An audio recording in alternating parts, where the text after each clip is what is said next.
Bueno, Ranan, un gusto tenerte acá en Aura Cultural y en esta primera nota para Refugio Latinoamericano, que es el diario para el cual te entrevistamos en este lanzamiento, además, así que honrados de tenerte. Gracias por invitarme y felicitaciones en esta nueva iniciativa.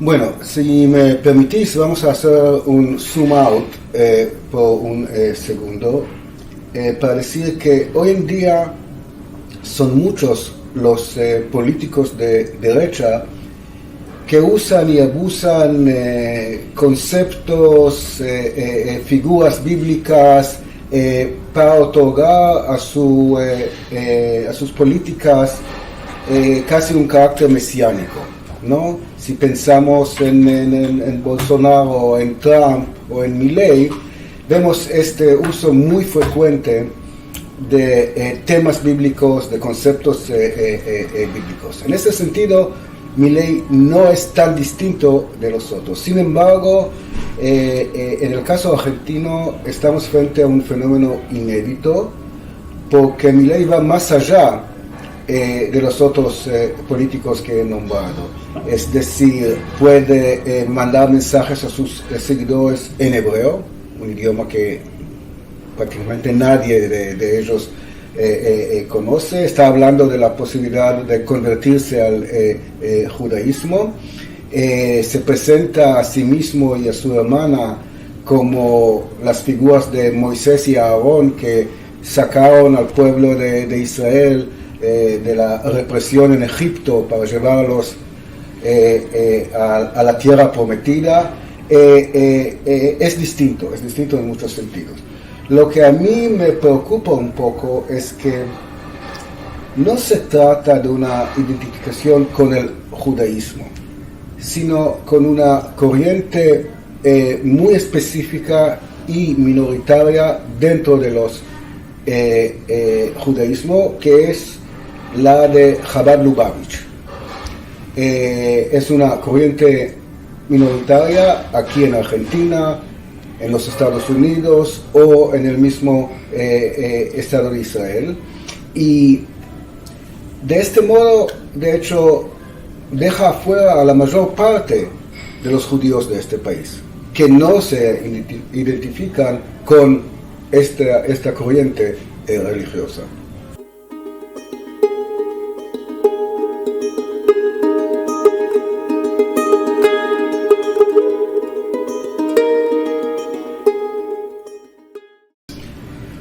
Esta es una pregunta de suma importancia. Y lo que vemos aquí, pero también en los Estados Unidos, es una brecha enorme entre la dirigencia comunitaria y la mayoría de los judíos. Hemos tenido elecciones en los Estados Unidos hace pocos días. La dirigencia de la comunidad judía llamó a los americanos de origen judío a votar por Donald Trump. Supuestamente él iba a otorgar un apoyo más importante al Estado de Israel. Sin embargo, 79% de los americanos de origen judío votaron por los demócratas y Kamala Harris. Pasa algo similar aquí en la Argentina. La mayoría de los judíos nunca se han afiliado a las instituciones comunitarias. Y por lo tanto, la pretensión de organizaciones como la DAIA de hablar en nombre de todos los judíos es muy problemática. De hecho, representan a una minoría dentro de la comunidad, una minoría que sí se ha afiliado a las instituciones comunitarias. Y ahora dentro de esta minoría tenemos otra minoría que se identifica en forma completa y poco crítica con el actual presidente. Así que es probable que dentro de poco vamos a tener una dirigencia comunitaria que represente a un sector muy pequeño, identificado no solamente con cierta visión política, digamos, sino también que pertenecen a un sector económico-social específico y tiene sus propios intereses allí. Mirándolo desde una perspectiva histórica, a lo largo del siglo XX, la DAIA siempre intentaba mantener cierta distancia de los partidos políticos o los políticos de turno, y en los últimos años vemos a esta dirigencia adoptando una posición muy clara y tajante a favor de unas políticas económicas y sociales, de unos dirigentes, y eso no sirve a los intereses de todos los judíos en este país.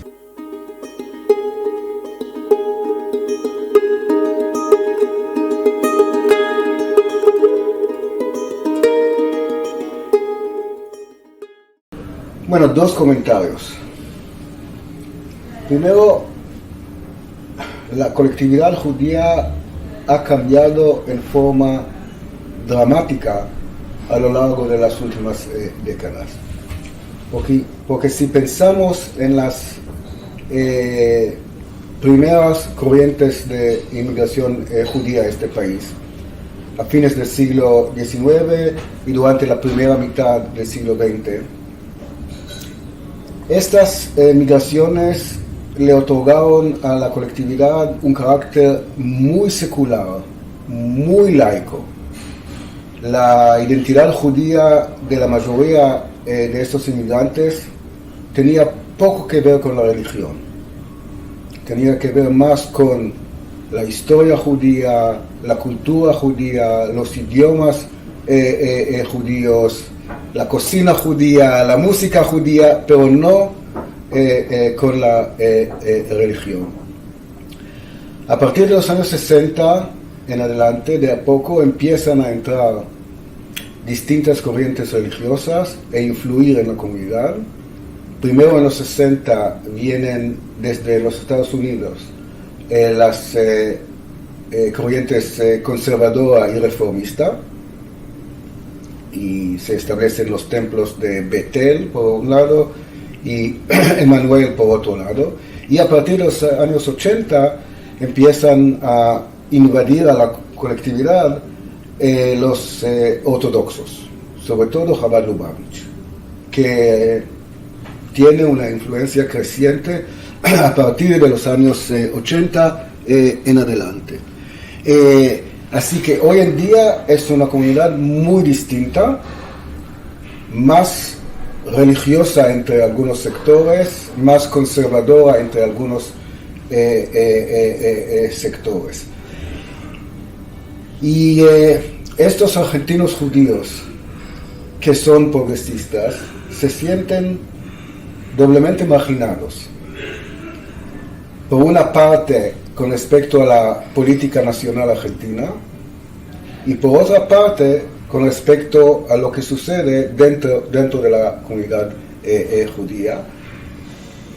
Y es un sentimiento de frustración, de cierta impotencia, de poca capacidad de influir en el curso de los eventos.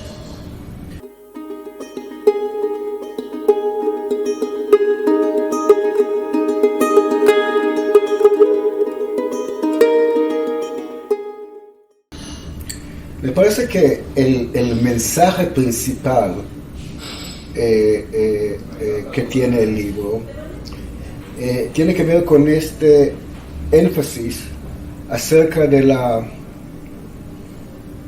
polifonía de voces que existen dentro de la colectividad judía.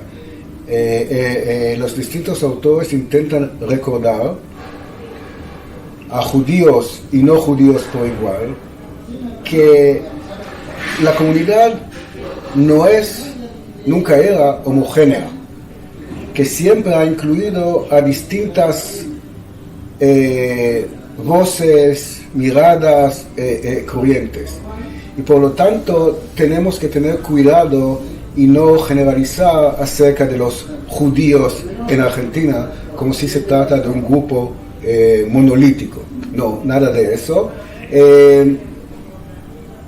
Muchos de los autores, no todos, sí critican a este uso por parte de Milei de conceptos bíblicos y de términos judaicos para justificar una política económica que tiene un costo social muy, muy elevado.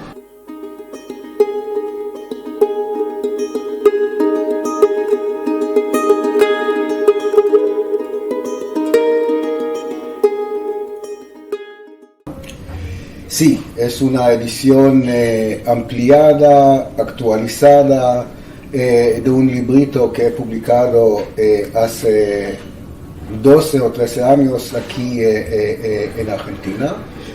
Y el libro está dedicado a un club de fútbol, Atlanta, a un barrio porteño, Villa Crespo, y a un grupo étnico, los argentinos judíos. Y lo que muestro en este libro es primero cómo servía el fútbol para facilitar la integración de los inmigrantes judíos en la sociedad argentina. En muchas sociedades de inmigrantes, a través del deporte, logran los nuevos inmigrantes encontrar su lugar en esta nueva sociedad. Para jugar al fútbol no hace falta dominar el idioma, no hace falta conocer la historia del país. Para comprar una entrada y entrar en la cancha sentándose al lado de gente nativa, no hace falta dominar el idioma o conocer la historia del país. Cuando uno va al trabajo, si puede compartir con sus colegas algunas vivencias y experiencias que tienen que ver con el deporte, en este caso el fútbol, eso le facilita la integración. Así que casi desde el primer momento de su llegada a la Argentina, podemos ver a los judíos como jugadores de fútbol, como espectadores, como dirigentes, adoptan al fútbol con mucho entusiasmo. Menciono una anécdota en el libro que muy poca gente conoce, que el fundador del club de fútbol River Plate, el primer presidente, el primer capitán de River Plate, era judío. Y muy poca gente lo sabe. Así que el club intenta contar la historia del club y a través de esta historia también ofrecer unas miradas acerca de la vida urbana porteña, acerca de la política nacional argentina, sobre todo cuando me detengo en ciertos periodos clave en la historia del siglo XX argentino.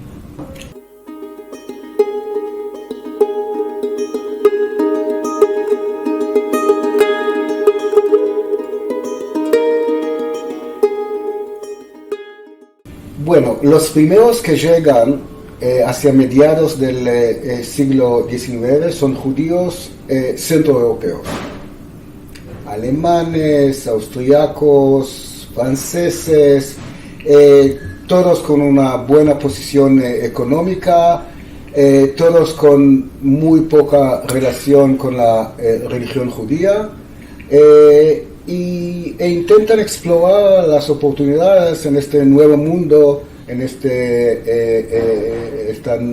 nuevo país que es la Argentina. Vienen a mediados del siglo XIX también algunos judíos del Marruecos español.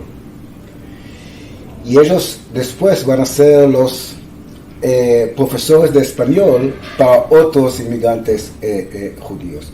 Sin embargo, estamos hablando de números más importantes a partir de los años 80 del siglo XIX en adelante, a raíz de la persecución de judíos en el imperio ruso de aquel momento. Vamos la primera ola importante de inmigración judía a la Argentina. Algunos optan por varias colonias agrícolas judías en las provincias de Entre Ríos, Santa Fe, etcétera, pero la mayoría prefiere quedarse en Buenos Aires. Después de la primera revolución en Rusia en 1905 también vemos otra ola de inmigrantes. Y luego viene la Primera Guerra Mundial, y al terminar la Primera Guerra Mundial lo que vemos es sobre todo la migración de judíos polacos hacia la Argentina, y son estos judíos polacos que se asientan en el barrio de Villa Crespo. Es decir, 11 primero tenía sus inmigrantes rusos, y por eso siguen empleando este concepto de ruso para hablar de cualquier judío en este país. Y a la vez, a fines del siglo XIX, empiezan a llegar algunos judíos desde el Imperio Otomano. Esos son los turcos, entre comillas, ¿no? Que se asientan en barrios como Flores y otros en la ciudad de Buenos Aires. Y luego de la Primera Guerra Mundial y después de la caída del Imperio Otomano, también hay algunos que vienen de las zonas de Siria y Líbano, ¿no? Los sirio-libaneses judíos que llegan al país. Este proceso sigue más o menos hasta finales de los años 30 y el inicio de la Segunda Guerra Mundial. Después vienen algunos sobrevivientes del Holocausto, de la Shoah, pero ya son números menos importantes.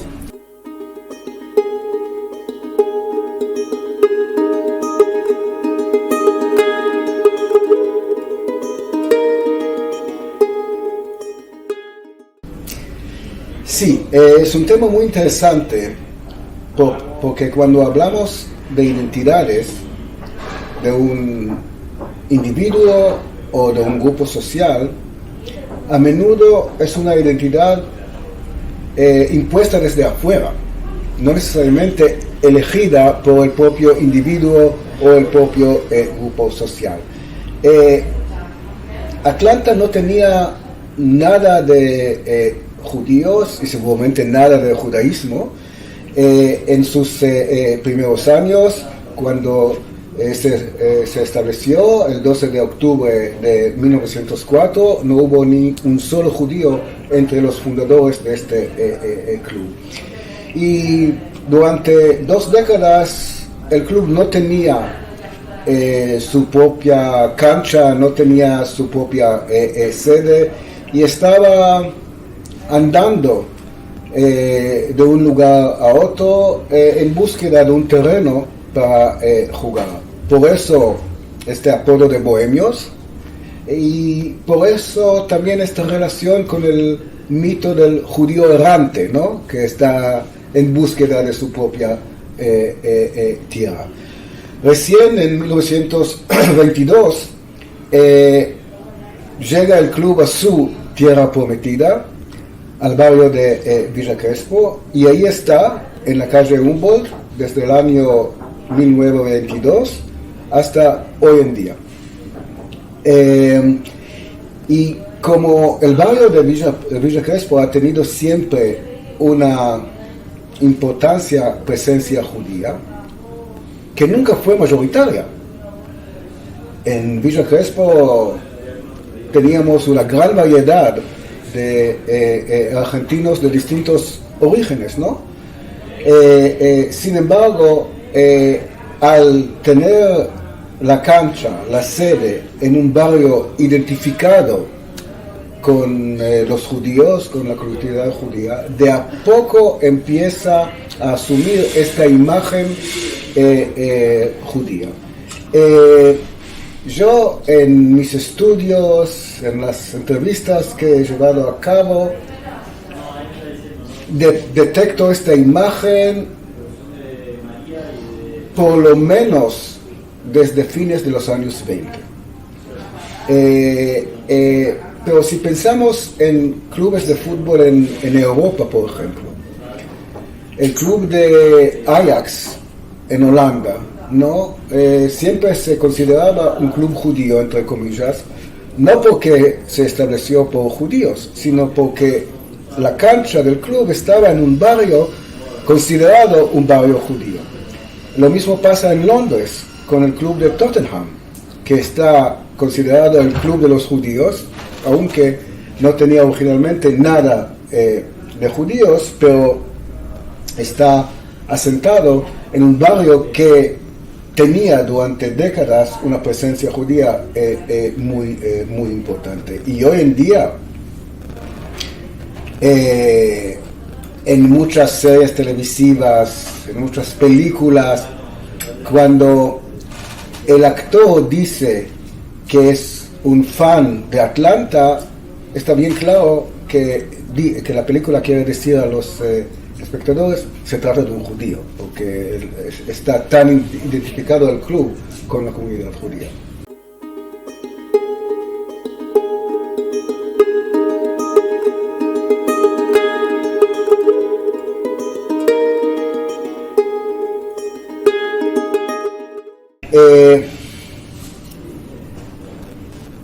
La integración de los judíos en este país ha sido no solamente muy exitosa, sino se hizo con una rapidez impresionante. Dentro de muy pocos años, inmigrantes judíos se integran en la cultura popular, pero también en la cultura alta, entre comillas. Entonces, sí, tenemos presencia judía en el fútbol, en el tango, pero también en las letras, en el sentido de novelistas, poetas, etc. A menudo la gente no sabe, no conoce acerca de esta presencia porque muchos adoptaron nombres y apellidos no judíos. Y por lo tanto, no hay razón alguna para pensar que eran recién llegados, nuevos inmigrantes en este país. Y lo que intentan ya en los años 20, los años 30, es elaborar una identidad híbrida que sea argentina y judía a la vez. Y este autor que has mencionado, César Tiempo, es quizá el mejor ejemplo. César Tiempo no era su nombre, ¿no? Nació como Israel Zeitlin. Sin embargo, cambió o adoptó este nombre de César Tiempo. Zeit en alemán es tiempo. Entonces estaba jugando con los orígenes de su apellido original. Y en una serie de libros, una serie de textos, él intenta elaborar esta identidad, enfatizando el sábado y el domingo a la vez, es decir, el componente identitario judío y el componente identitario argentino.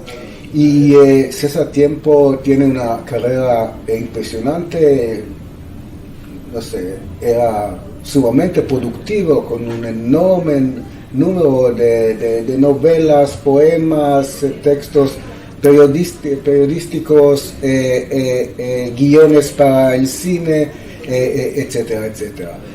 No siempre recibió el respeto que merecía por su identidad política, porque él siempre perteneció a grupos de intelectuales cuya obra tenía un contenido social y por lo tanto en los años 40 y 50 se identifica con el peronismo, y eso no necesariamente le aseguró el apoyo de distintos sectores dentro y fuera de la colectividad judía. Muchos autores, muchos novelistas pertenecían a las clases medias que se identificaban más con el antiperonismo, pero sí, es un buen ejemplo, por un lado, de la integración fenomenal de los judíos en este país, y por otro lado,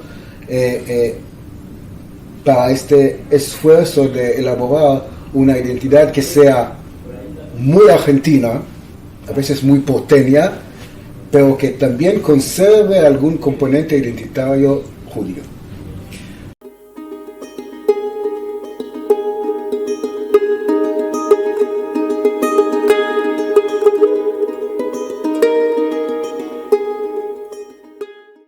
Primero hay que decir que para el gobierno peronista la cultura popular, el deporte y especialmente el fútbol tenían importancia y por lo tanto gozaban de un apoyo por parte del Estado, de créditos muy generosos a los distintos clubes.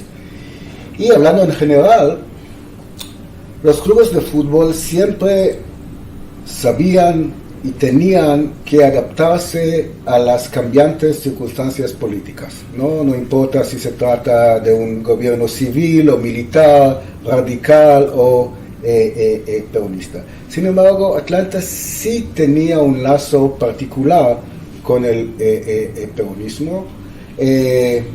Dos de sus viejos socios se eligieron diputados nacionales en las elecciones de febrero de 1946, uno que vino del Partido Laborista, el otro de la Unión Cívica Radical Junta Renovadora, y los dos servían durante algún tiempo como contacto, digamos, entre el club y las autoridades peronistas, y lograron facilitar créditos importantes para el club.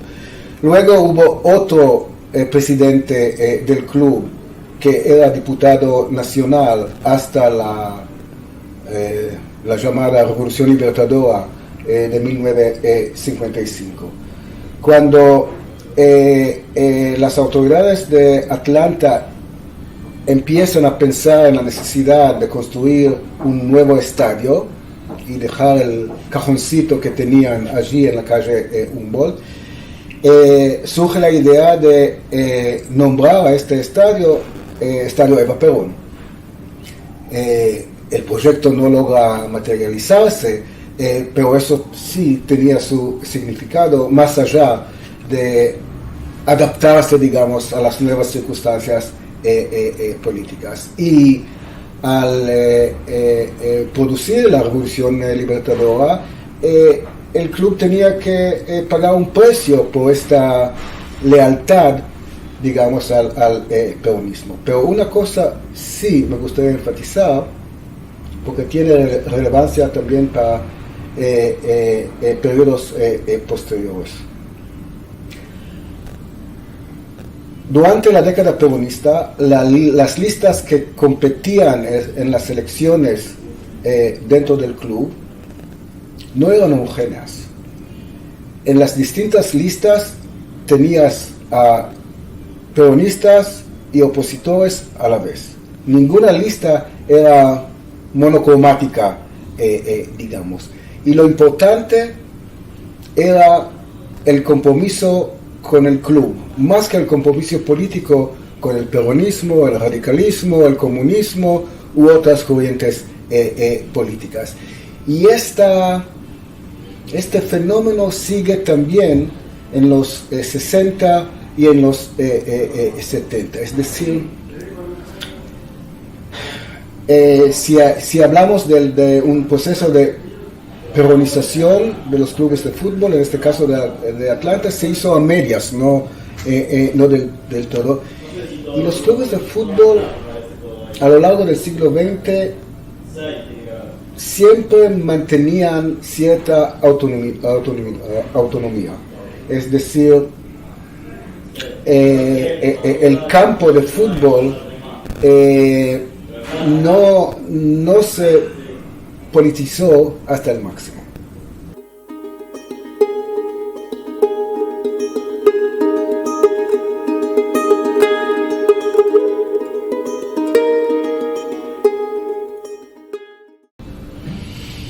Bueno, varios comentarios breves. Primero,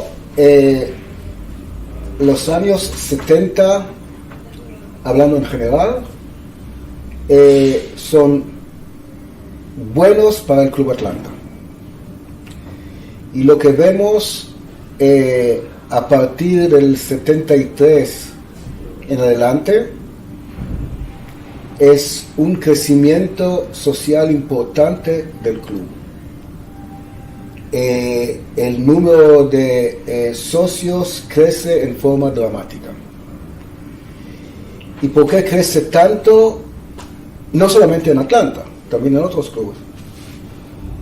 Porque muchas familias, muchos padres prefieren que los chicos tengan sus actividades en el marco del club, que no estén en la calle, que no se meten demasiado en actividades políticas, mejor que jueguen fútbol y básquet y tenis y que naden en la pileta del club, porque el club parecía un espacio más seguro que la calle. Entonces, son años buenos para Atlanta, los años 74, 5, 6, 7, 8, ¿no? Y luego hay que decir que durante los años de la dictadura lo que vemos es como víctimas y victimarios conviven dentro del club en estos años tan difíciles. El hijo del presidente Viola jugaba en Atlanta, mientras que no pocos socios de Atlanta estaban perseguidos. Y tengo testimonios de gente que me contó cómo intentaban depositar un papelito con el hijo de Viola por si acaso él intente preguntar, intervenir, ayudar de algún modo para averiguar dónde estaban, que normalmente no lo hizo. Pero sí, es este tipo de autonomía que he mencionado anteriormente. Si pensamos en la vida cotidiana durante estos años de plomo, ¿no? Casi, lo digo con cierta cautela, casi no se notaba dentro del club. Seguían las actividades en las distintas disciplinas deportivas, seguían las actividades sociales dentro del club. El número de socios creció en forma importante. El club adquiere nuevos terrenos para construir otra sede. Son años buenos. Es difícil decirlo, pero así fue. Y hay que pensarlo cuando analizamos estos años y su impacto en la vida cotidiana de los argentinos, o en este caso de los porteños.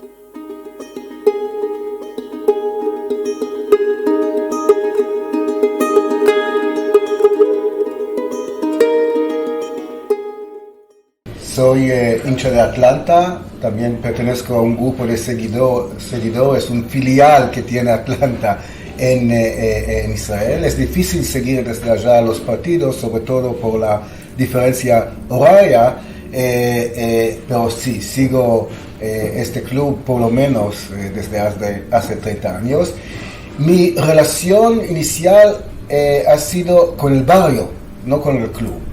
Yo, desde mi primera visita en Buenos Aires, por allí en los años 80, siempre estuve en Villa Crespo, en parte porque mi esposa nació en Villa Crespo y ha tenido parientes en este barrio. Así que al caminar en las calles de Villa Crespo, al pasar por Humboldt, de a poco me hice también un fanático de Atlanta.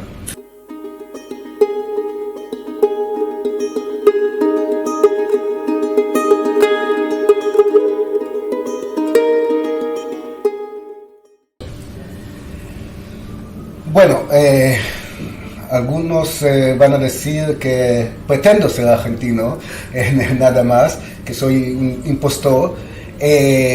Yo no tengo origen argentino, yo no sabía ni una palabra en español antes de empezar los estudios en la universidad, pero a lo largo de los años, al estudiar la historia argentina, al investigar distintos temas argentinos, al visitar tantas y tantas veces este país, de a poco también se creó un lazo emocional, no solamente intelectual y científico, con Argentina, con Buenos Aires, con Villa Crespo, con el club Atlanta.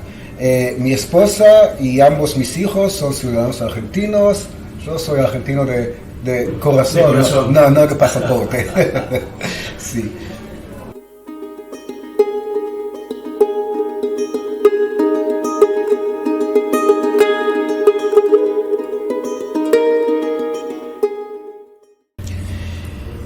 Sí, eso es cierto, sobre todo cuando uno trabaja sobre el peronismo, ¿no? Pasado y presente.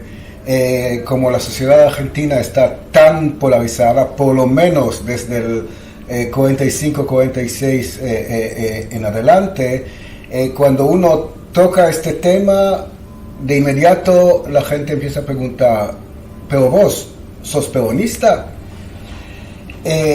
Obviamente me siento bien cercano al mensaje, digamos, social del peronismo, la idea de un estado de bienestar social. Sin embargo, al no ser argentino, al no tener que votar en Argentina o al no pertenecer a ningún partido político, yo creo que en esta condición mía de outsider, sí logro, en la mayoría de los casos, analizar el fenómeno con sus luces y sombras. Pero a menudo me critican, peronistas y gorilas por igual, me critican cuando hablo del peronismo como un fenómeno populista. Los peronistas de inmediato dicen, no, populismo es, nos acusan de populistas los opositores, etc. El peronismo no es populista. Cuando hablo del régimen peronista y no necesariamente del gobierno peronista, porque quiero enfatizar el hecho de que no se trata nada más de un gobierno con ambiciones políticas, sino de un gobierno que tiene una visión con respecto a la sociedad, a la cultura, a la economía, más allá de temas políticos puntuales. Entonces también se sienten incómodos, ¿no? Régimen, gobierno, etc. Por otro lado, cuando destaco el aporte del peronismo para la democratización de la sociedad argentina, los antiperonistas de inmediato dicen, como sos peronista, entonces, etcétera, etcétera. Es difícil, es un desafío para cualquier historiador. Quizá los extranjeros en este sentido gozan de alguna ventaja, también perdemos mucho, estoy seguro que hay muchos matices que perdemos, que un argentino entiende así como algo obvio y un outsider no siempre o no tanto, pero cierta objetividad, no existe la objetividad cuando uno escribe la historia, pero cierta objetividad me parece que sí tenemos los extranjeros que trabajamos sobre temas argentinos.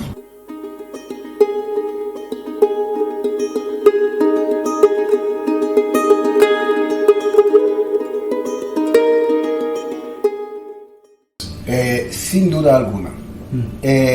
Mientras que movimientos populistas en Europa de las últimas décadas se caracterizan sobre todo por su política en contra de los inmigrantes, por cierta xenofobia, hasta con cierto racismo, en el peronismo lo que vemos es una política de inclusión no solamente de distintas clases sociales, sino también de distintos grupos étnicos. No es para decir que antes del surgimiento del peronismo no había empezado ya el proceso de integración de distintos inmigrantes desde Medio Oriente, Europa, Asia, etc. Sin embargo, con el peronismo vemos un proceso acelerado de integración de los inmigrantes y sus hijos ya nacidos en el país, en la sociedad, en el sistema político.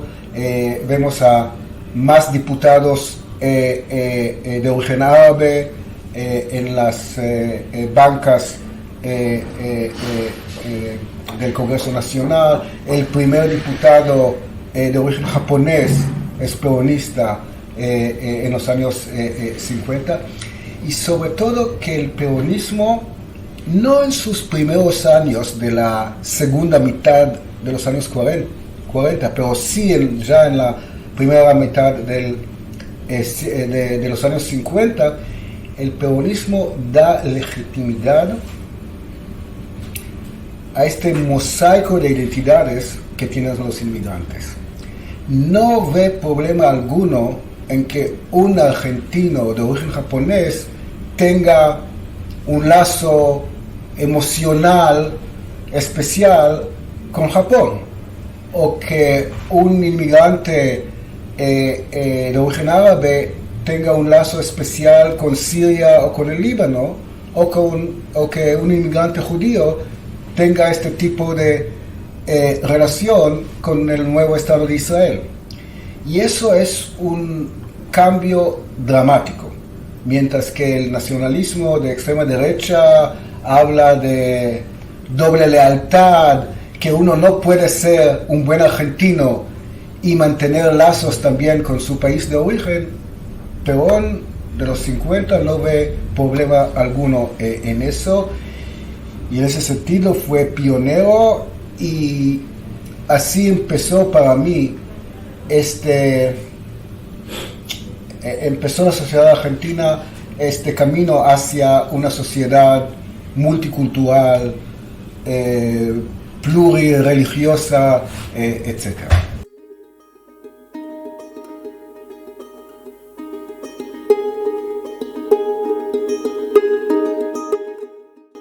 Es la primera entrevista para Refugio Latinoamericano, así que es un lujo. Y será hasta la próxima. Te comprometemos desde ya, cada vez que vengas, a seguir hablando y compartiendo acá con nosotros. Muchísimas gracias.